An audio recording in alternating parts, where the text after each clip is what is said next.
today I'm going to show you guys how to make white rice, the Puerto Rican style, or if you want to say it in Spanish, Arroz Blanco.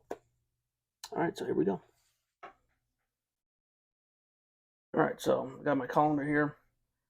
I'm going to start off, I got a jar of white rice here. Keep my rice in the jar. I'm going to put in about, I'm going to put in 3 cups of rice. Got my measuring cup.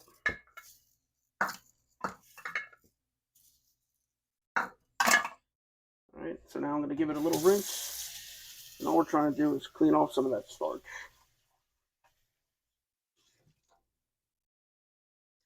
See all that white water there? Don't need to go nuts here. But we want to clean up some of that excess starch. So we have a clean pot of water once we dump the rice in. Alright, so now I've got a caldero, as we call it. It's like an aluminum pot. Basically, I have about roughly 1.5 cups of water to the amount of rice I'm using. So I'm going to put in the rice. If it looks like I need a little more water, I'll add a little more. But I'll show you a little trick to make sure I'm in that ballpark of what I want. Now, in most Puerto Rican cooking, from the people that I learned from, and which is basically my mother and my grandmother, and who they learned from before them, we don't really measure much.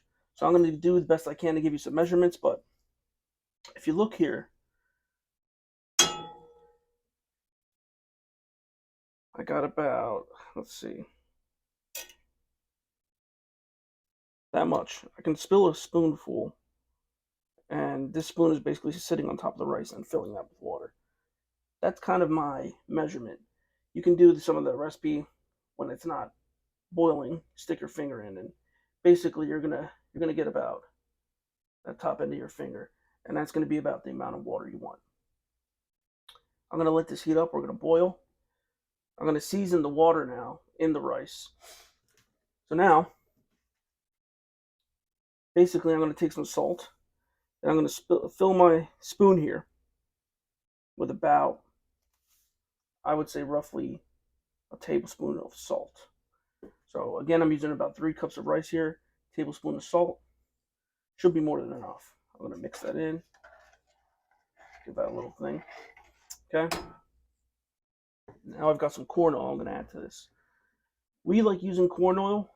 That's what I grew up on, but you're welcome to use whatever oil you like. Canola, vegetable. Some people use olive oil. Me personally, I just like the flavor of the corn oil, and that's what I grew up using, and that's what I prefer.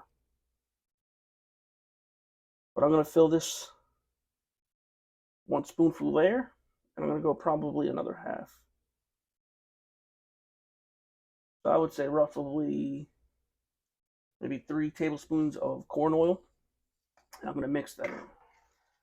Now my goal here is to get this water boiling. And obviously, as you do anything in cooking, you can taste the water, and you can taste the balance between the salt and the corn oil. If it feels a little too oily, maybe add a little too much oil. You can always add a little bit of water, and if you're going to add a little bit of water, you might not need to add more rice. But if you add a lot of water, maybe add another 1/4 cup of rice or so. But right now I'm happy with the balance. Everything tastes good to me. So now I'm going to bring this water to a boil.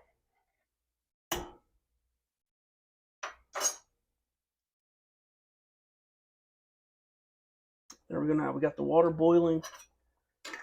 As it's boiling, I'm going to continue to mix a little bit.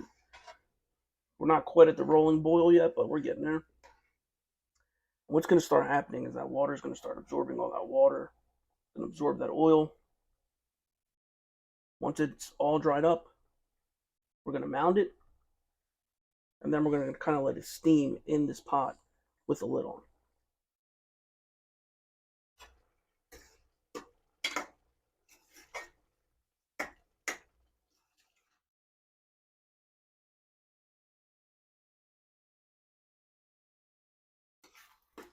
And as always, if you're cooking anything over a pot,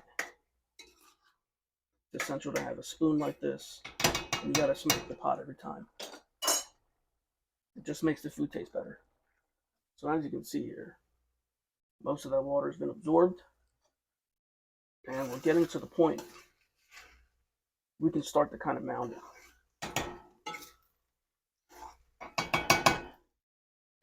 I'm gonna get the outer edges there.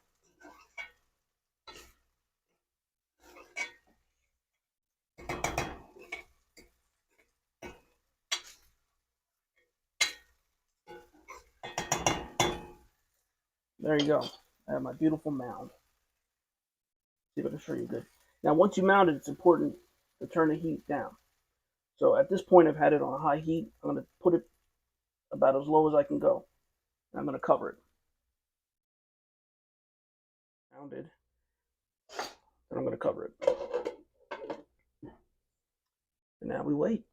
Okay, so our rice has been going for about 15 minutes or so, 15, 20 minutes.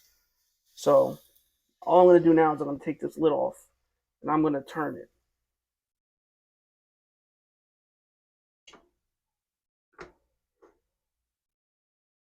And as you're doing this, you'll be able to see that that rice underneath from what you turned is nice and soft. I'm going to mount it back up and let it do its thing. Now, the oil. Why is the oil important? Well, I mean, you can make rice however you like. As far as the way I grew up eating rice, this does have a different taste than the rice that you'll find in a Chinese food store, or even if you just cook rice in a rice cooker like normal. That oil actually sits at the bottom and it makes a nice little crust for the bottom of the rice. You can eat that as a crunchy little side. My grandmother always used to scrape that up and put it in a bowl and put it out on the table. And if you want to have these little crunchy bits of rice, it was kind of like a little rice snack, if you will. But for me, there's nothing better than a plate of white rice with beans and a nice piece of chicken. Now we're going to put the lid back on and we're going to let it finish doing its thing. There it is. Nice and done. So we're going to give this a little turn. And look at that. Perfect.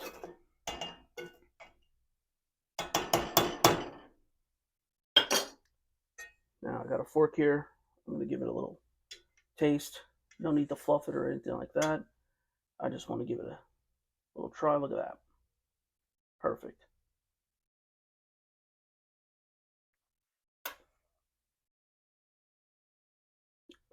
That's perfect rice for me. Tender. It's got good flavor. It's got its own flavor. Now, I recommend trying this out. And if you like it, the perfect thing would be to pair this up with another recipe, Puerto Rican dish, something with a sauce. Stay tuned for more recipes, and I'll show you things you can pair this white rice with. But I hope you try it. I hope you like it. And as always, buen provecho.